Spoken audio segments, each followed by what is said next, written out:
Hey everyone, this is Tim from YourSixTech. Today in this video, I'm going to go and show you how to connect your Amazon Fire Stick remote that is not working. So maybe you went ahead and accidentally reset your remote without knowing it, and you simply cannot control it anymore. And you're moving around the screen, nothing happens.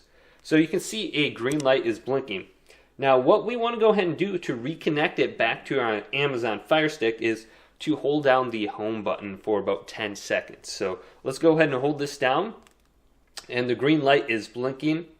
Now it's blinking a little bit faster. I can see it's trying to pair with my Amazon Fire Stick.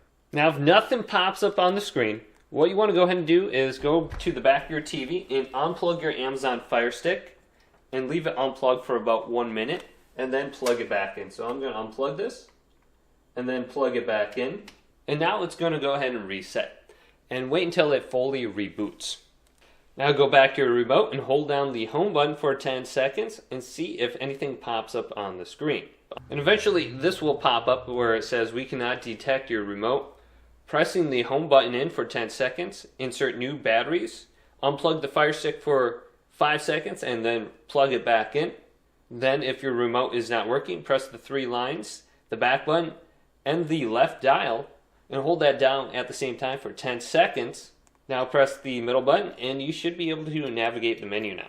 So reset your Amazon Fire Stick and hold down the home button and that screen should pop up at some point and you should be able to navigate the menu now after you do that. So hopefully this video did indeed help you guys out. If it did, leave a big thumbs up and subscribe to my channel down below for more tech out videos coming up next on YourSixTech.